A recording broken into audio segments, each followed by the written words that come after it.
જય સ્વામિનારાયણ. શ્રી સ્વામિનારાયણ વિદ્યાસાગર સ્કૂલની શૈક્ષણિક યુટ્યુબ ચેનલ પર ધોરણ 11 આર્ટ્સ અને કોમર્સના દરેક વિદ્યાર્થીઓનું ફરી એકવાર સ્વાગત છે. વિદ્યાર્થી મિત્રો, આપણે ગુજરાતી વિષયમાં એકમ નંબર 2 ની વાત કરી રહ્યા હતા, જેનું નામ હતું પોસ્ટ ઓફિસ, અને સરસ મજાની નવલિકા છે ગૌરીશંકર ગોવર્ધનરામ જોશી. આપણે લેખકનો પરિચય મેળવ્યો અને આ નવલિકા એટલે ટૂંકી વાર્તાને આપણે થોડોક સાર છે સમજાવ્યો કે નવલિકામાં આપણે શું ભણવાના છે. નવલિકામાં મુખ્ય પાત્ર છે અલી ડોસો. અલી ડોસાને કેન્દ્રમાં રાખીને આ આખી ઘટના છે બને છે.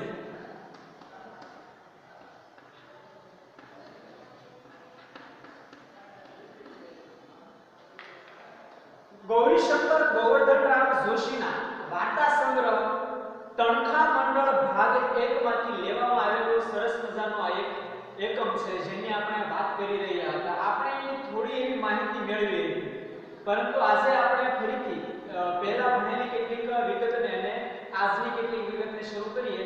પરંતુ ખાસ તમારે 3 વસ્તુની નોંધ કરવાની: પોસ્ટ ઓફિસ, એનો પ્રકાર નવલિકા અને એનો સાહિત્ય ગ્રંથ છે સંદર્ભ ગ્રંથ તણખા મંડળ ભાગ 3 માંથી લેવામાં આવેલો સરસ મજાનો આ એક નવલિકા એટલે કે વાર્તા છે. ભાગ 1 છે એનો તણખા મંડળ ભાગ 1 માંથી લેવામાં આવેલો. જોઈએ આપણે ફરીથી એક વાર્તાને, ટૂંકી વાર્તાને માણી ફરીથી એકવાર રિવિઝન કરી નાખું. એક પેરેગ્રાફની વાત આપણે કરી લીધી હતી.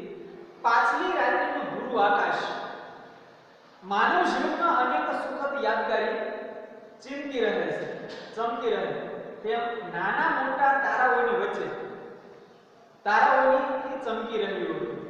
ઠંડા પવનના સુસવાટાથી પોતાના જૂના અને ફાટેલા ઝભ્ભાને શરીરે વધારે ને વધારે લપેટી લેતો એક વૃદ્ધ ડોસો શહેરના મધ્ય ભાગમાં થઈને જતો હતો. આ ડોસો કોણ હશે? એ હશે અલી ડોસા. એનું વર્ણન કેવું કર્યું છે? એક તો પાછલી રાત્રિનો સમય છે, જે માનવ જીવનને એક સુખદ યાદગીરીની ચમક છે એ આપતો હોય છે. આકાશમાં નાના મોટા તારાઓ દેખાઈ રહ્યા છે અને શિયાળાનો સમય છે, તે ઠંડા પવનના સુસવાટા છે થઈ રહ્યા છે. આ જે વૃદ્ધ ડોસો છે ને શરીર પર કેવા વસ્ત્રો છે, જૂના અને ફાટેલા એમણે કપડા પહેરેલા છે. એમાં એક ઝભ્ભો શરીરે વધારે ને વધારે એ લપેટી લેતો, એટલે કે ઠંડીથી બચવા માટે ઝભ્ભો છે અને શરીર ઉપર જેમ બને વધારે ને વધારે લપેટી રહ્યો છે. એક વૃદ્ધ ડોસો શહેરની મધ્યમાં થઈને, એટલે શહેરની વચ્ચેના ભાગમાં થઈને પસાર થઈ રહ્યો છે. સ્વાધીન અવસ્થા ભોગવતા કેટલાક ઘરોમાંથી આ વખતે ઘંટીનો મધુર લાગતો અવાજ સ્ત્રીઓના ઝીણા સ્વર સાથે આવતો હતો. સ્વાધીન અવસ્થા એટલે કે હવે લોકો જાગી રહ્યા છે. પાછલી રાત્રે છે, લોકો હવે વહેલા જાગી ગયા છે. એની વચ્ચે કેવા કેવા અવાજો એને સંભળાય છે. ઘરોમાંથી વહેલી સવારે જાગેલી સ્ત્રીઓ ઘંટી ઉપર જે દળવું દળે છે, એ ઘંટીનો અવાજ સંભળાય છે. એની સાથે સાથે સ્ત્રીઓ અંદર વાતો કરી રહી છે, મધુર પણ ઝીણો અવાજ છે કાને પડી રહ્યો છે. એકાદ કૂતરાનો અવાજ, કોઈક વહેલા ઉઠનારા ના પગરખાનો છેટેથી સંભળાતો શબ્દ કે કોઈ અકાળે જાગેલા પક્ષીનો સ્વર. અવર જવર તો જે શરૂ થઈ નથી, પણ લોકો જાગી ગયા છે એવું લાગે છે. કોઈ જગ્યાએ કૂતરાનો અવાજ સંભળાય છે, તો કોઈ જગ્યાએ કોઈ માણસ વહેલો ઉઠી ગયો હોય તો એના ચાલવાનો પગરખાનો અવાજ છે એના કાને સંભળાય છે, અને છેટેથી આ શબ્દો એના કાને પડી રહ્યા છે. કોઈ પક્ષી અકાળે એટલે કે સમય પહેલા જાગી ગયો તો એના સ્વર પણ એના કાને પડી રહ્યા છે. એ સિવાય શહેર તદ્દન શાંત હતું. આ સિવાય શહેરમાં બીજો કોઈ અવાજ સંભળાતો નહોતો. લોકો મીઠી નિદ્રામાં ઘોરતા હતા, એટલે લોકો હજી સૂતા હતા, કોઈ જાગતું હતું નહીં. માત્ર કેટલાક અવાજ બાદ કરતા કોઈ અવાજ કાને પડતો નહોતો. અને શિયાળાની ઠંડીથી રાત્રિ વધારે ગાઢ બની હતી. શિયાળાની ઠંડી એટલે સવારે પણ આપણને ઉઠવાનું મન ન થાય, પથારીમાંથી બહાર નીકળવાનું મન ન થાય.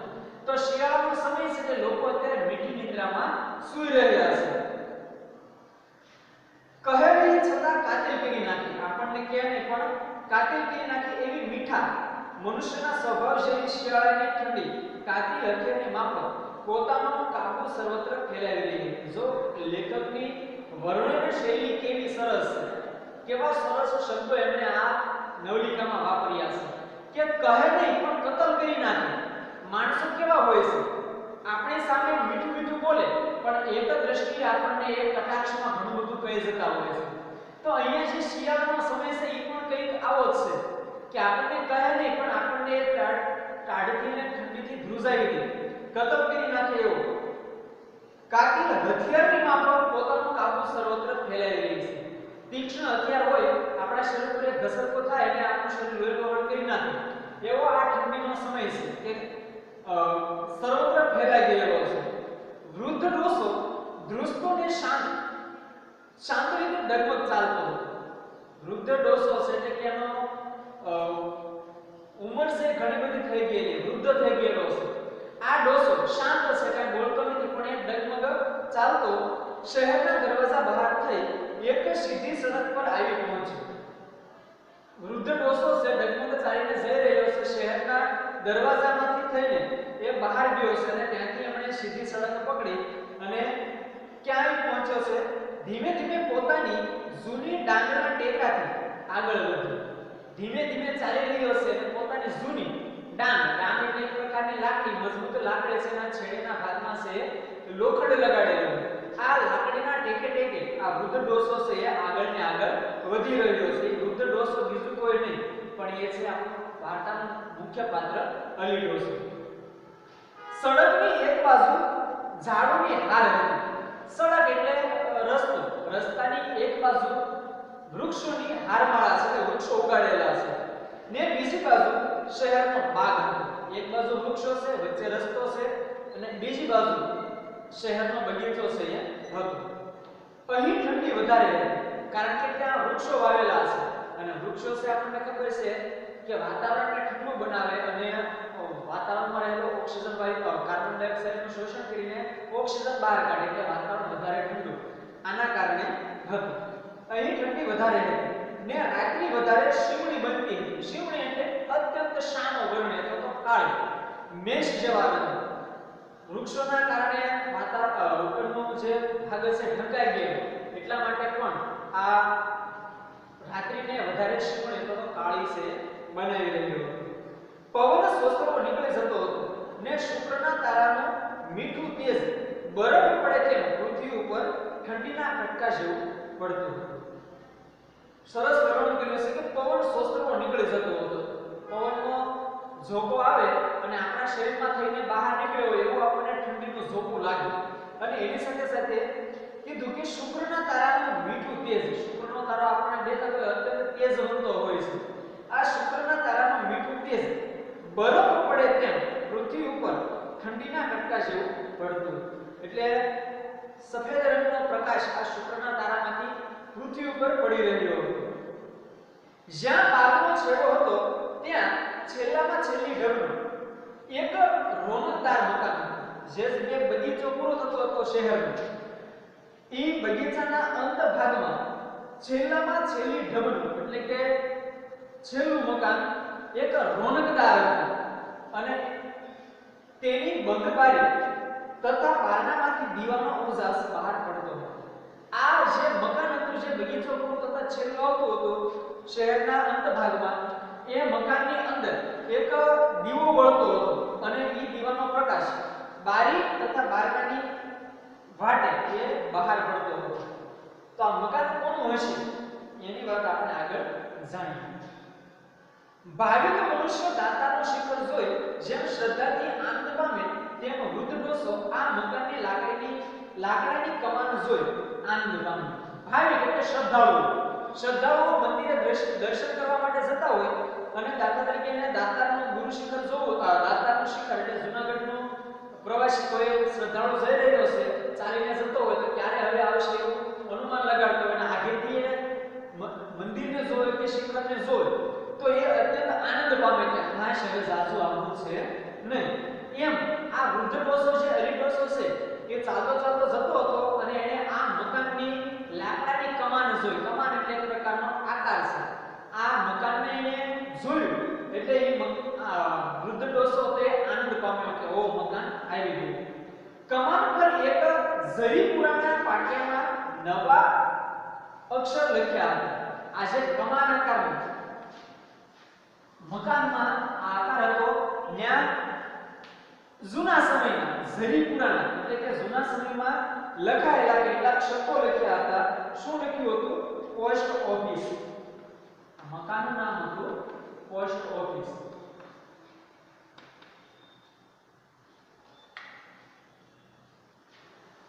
ડોસો બહારની ઓફિસની બહાર પડખાર પર બેઠો. એટલે ઓશરી પૂરી થાય એ પછીનો જે ભાગ હશે એને પડખાર કહેવાય. એટલે અંદર નથી ગયો પણ એ ઓશરીની બહાર જ ત્યાં બેસી રહે છે. અંદરથી કઈ ચોક્કસ અવાજ આવતો ન હતો. ઓફિસની અંદરનો ભાગમાં કઈ અવાજ તો થતો હતો પણ ચોક્કસ કઈ સ્પષ્ટ સંભળાય તેવો અવાજ આવતો નહોતો. પણ બે ચાર જણા કામમાં હોય તેમાં વ્યવહારિક ગુપસુપ થતી હતી. પણ અંદરથી અવાજ આવતો તેનો ઉપર અનુમાન લાગ્યું કે અંદર બે ચાર જણા છે અને કેટલીક વહીવટી કામગીરી સંદર્ભે ગુપસુપ એટલે કે અંદર વાતો કરી રહ્યા હશે. તો આ લીડોસો છે અત્યારે પોસ્ટ ઓફિસે આવીને જઈને બેઠો છે. હવે એ શા માટે પોસ્ટ ઓફિસે આવ્યો હશે આટલા અંધારાના સમયમાં? તો આટલો વેલો? તો એનું કારણ પણ અહીંયા આપણને મળશે. જોઈએ આપણે પેજ નંબર 4 ઉપર. પોલીસ સુપ્રિન્ટેન્ડન્ટ અંદરથી અવાજ આવે. શું આવ્યો અવાજ? પોલીસ સુપ્રિન્ટેન્ડન્ટ અંદરથી અવાજ આવ્યો એટલે ડોસો ચમક્યો પણ પાછો શાંત બનીને બેઠો. એને થયું કે મને આ પર બોલાવ્યો પણ એને ખબર પડી કે આ તો પોલીસ સુપ્રિન્ટેન્ડન્ટને બોલાવે છે એટલે પાછો પોતાની જગ્યાએ બેસી ગયો. શ્રદ્ધા અને સ્નેહ આટલી ઠંડીમાં એને ઉષ્મા આપી રહ્યા હતા. શ્રદ્ધા હતી કે મારો આજ કાગળ આવશે, આજ મારો કાગળ આવશે, અને એક તરફ એને સ્નેહ હતો દીકરી પ્રત્યેનો. એની જે દીકરી છે મરિયમ, એ મરિયમની જે લાગણી છે અલી ડોસાને અહીંયા પોસ્ટ ઓફિસ સુધી રોજે ખેંચી લાવતી હતી. એટલા માટે આટલી ઠંડીમાં પણ ઉષ્મા એટલે કે ગરમી એને મળતી હતી. આટલી ઠંડીમાં પણ એ વહેલી સવારે કાગળ લેવા માટે ત્યાં ગયો હતો. અંદરથી અવાજ પર અવાજ આવવા લાગ્યો. હવે કામગીરી શરૂ થઈ ગઈ. એટલે પોસ્ટ ઓફિસમાં જે લોકો કામ કરતા હતા એ એક પછી એક બોલવા લાગ્યા, અવાજ કરવા લાગ્યા. કારકુન અંગ્રેજી કાગળના સરનામા બોલી પોસ્ટમેન તરફ નાખતો જતો હતો. હવે એ સમયે આ પોસ્ટ ઓફિસમાં જે કાગળિયાઓ ભેગા થયા, પત્રો ભેગા થયા હોય એ એરિયા વાઇઝ ડિવાઇડ કરવાના હોય. એટલે અંગ્રેજી કારકુન તો એ અંગ્રેજીમાં સરનામા વાંચીને આ પોસ્ટ માસ્ટરને આ પોસ્ટ માસ્ટરને આ પોસ્ટ માસ્ટરનો કાર્ડ તો એ પ્રમાણે એના કાગળો છે આપી રહ્યો હતો, ફેંકી રહ્યો હતો, નાખી રહ્યો હતો. કમિશનર, સુપ્રિન્ટેન્ડન્ટ, લાઇબ્રેરિયન એમ એક પછી એક અનેક નામ બોલાવવાનું. અભ્યાસી કારકુન ઝપાટાબંધ કાગળો ફેંકી જતો હતો. એકનું એક કામ આપણે વારે કરીએ એટલે આપણને કામમાં પારંગતતા આવી જાય, નિપુણતા આવી જાય. આ કારકુન તો એને રોજનું કામ એ કે એને ડિવાઇડ કરવાના પત્રો એરિયા વાઇઝ પોસ્ટ માસ્ટરને સોંપી દેવાના હોય. એટલે અભ્યાસી હતો કારકુન એટલે ઝપાટાબંધ. આ કોનો કાગળ છે? લાઇબ્રેરિયનનો છે, આ સુપ્રિન્ટેન્ડન્ટનો છે, આ દિવાન સાહેબનો છે, કમિશનરનો છે. ફટાફટ એક પછી કાગળ છે ઝપાટાબંધ ફેંકે જતો હતો. એવામાં અંદરથી એક મશ્કરી ભર્યો અવાજ આવ્યો. અંદરથી લોકો જે પત્રોનો આપલે કરતા હતા એમાંથી કોઈનો મશ્કરી ભર્યો અવાજ આવ્યો, ખીજવતા હોય એવી રીતે. કોચમેન અલી ડોસા. કોઈ કે શું કીધું? પત્ર કોચમેન અલી ડોસાનો છે. વૃદ્ધ ડોસો હતો ત્યાંથી બેઠો થયો. ડોસાને કામ પડ્યું અલી ડોસા એટલે તરત એને થયું ઓહ મારો પત્ર આવ્યો છે એટલે ઝડપથી પોતાની જગ્યાએથી ઊભો થયો. શ્રદ્ધાથી આકાશ સામે જોયું ને આગળ વધ્યો. શ્રદ્ધાથી આકાશ સામે, હાશ મારો પત્ર આવ્યો છે, મારો પત્ર આવી ગયો, શું સમાચાર છે? આમ આકાશ તરફ એને નજર કરી અને એ આગળ પત્ર લેવા માટે વધ્યો અને બારના પર હાથ મૂક્યો. પછી આમ બારણાં ખોલવા માટે આમ બારણા પર હાથ મૂક્યો. ગોકળભાઈ એટલે ગોકળભાઈ અંદરથી કોઈ કીધું કોણ? ડોસો કે છે. કોચમેન અલી ડોસાનો કાગળ કીધો ને, હમણાં તમે બોલ્યા ને કે કોચમેન અલી ડોસાનો કાગળ છે. આ હું આવ્યો છું, કાગળ મને આપી દો, હું અહીંયા લેવા માટે આવ્યો છું. જવાબમાં નિષ્ઠુર હાસ્ય આવ્યું. મશ્કરી કરવા માટે કહેવામાં આવ્યું કે અલી ડોસાનો કાગળ છે. અલી ડોસો આવ્યો એટલે ઓલાએ મશ્કરી કરવા માટે હાસ્ય કર્યું, નિષ્ઠુર હાસ્ય. એમાં લાગણી હતી નહીં. સાહેબ આ એક ગાંડો ડોસો છે. શું કીધું એટલે એને સમજાવ્યું. અંદરનો જે માણસ હતો એમ કે સાહેબ આ એક ગાંડો માણસ છે, ગાંડો ડોસો છે. એ હંમેશા પોતાનું કાગળ લેવા પોસ્ટ ઓફિસે ધક્કા ખાય છે. એ એવું વિચારે છે કે મારો કાગળ એક દિવસ આવશે, એ કાગળ મારે પોસ્ટ માસ્ટરને ઘરે દેવા ન આવવો પડે, એટલા માટે એ મને અહીંયા પોસ્ટ ઓફિસે રોજે રોજ કાગળ લેવા માટે ધક્કા ખાય છે. કારકોને આ શબ્દો પોસ્ટ માસ્ટરને કહી. આ સમજાવતો કોઈ પોસ્ટ માસ્ટર કે ગાંડો છે, રોજ પોસ્ટ ઓફિસ આવે છે, અને મેં એની મશ્કરી કરી. ત્યાં તો ડોસો પોતાના સ્થાન પર બેસી ગયો. એને ખબર પડી ગઈ કે આ લોકો મારી મશ્કરી કરે છે, કાગળ મારો ખરેખર આવ્યો નથી. એટલે અલી ડોસો છે પાછો જે જગ્યાએ બેઠો હતો ત્યાં બેસી ગયો. ત્યાં તો 5 વર્ષ થયા એ જગ્યાએ બેસવાનો તેને અભ્યાસ હતો. અલી ડોસો છેલ્લા 5 વર્ષથી આ પોસ્ટ ઓફિસની પગથારે આવીને રોજ બેસતો હતો. તો એ જગ્યાએ બેસવાનો અનુભવ અલી ડોસોને 5 વર્ષનો હતો. એટલે ખબર પડી તમને કે ઓલો કારકુન અંદરથી શા માટે મશ્કરી કરી રહ્યો હતો. એને ખબર હતી કે અલી ડોસા ત્યાં આવીને બેસી ગયા છે, તો ખોટું નામ બોલીશ તો ચોક્કસ પોતાનો પત્ર લેવા માટે આવશે. અલી મૂળ હોશિયાર શિકારી હતો. હવે જો અલી ડોસાનો ભૂતકાળ આપણને કીધું કે ભૂતકાળમાં અલી ડોસા એક શિકારી હતો. કેવો શિકારી હતો? હોશિયાર શિકારી હતો. શિકારી પર એ જોઈ લે એટલે શિકારીના હાથમાંથી છટકે નહીં. પછી ધીમે ધીમે એ અભ્યાસમાં એવો કુશળ બન્યો હતો. કેવો કુશળ બન્યો હતો કે હંમેશા જેમ અફીણ લેવું પડે તેમ અલીને શિકાર કરવો પડે. ધીમે ધીમે અલી ડોસા છે આ શિકારની પ્રવૃત્તિમાં એટલો બધો નિપુણ હોશિયાર બની ગયો કે એને લત લાગી ગઈ. જેમ અફીણ પીનારો માણસ છે, એને એક દિવસ અફીણ ન મળે તો એને ગમે નહીં કેમ, એમ અલી ડોસાને શિકાર કરવાની લત લાગેલી કે જો એ શિકાર ન કરે તો એને ચેન પડે નહીં. શિકાર એને કરવો જ પડે. ધૂળની સાથે ધૂળ જેવા બની જતા કાગળ ચિત્રા તેતર પર અલીની દ્રષ્ટિ પડે કે તરત તેના હાથમાં તેતર આવી જ પડ્યું. તેતરનો રંગ આપણે જોયો કે ધૂળમાં બેઠું હોય તો આપણને સ્પષ્ટ પેલી નજરે જોઈ ન શકે.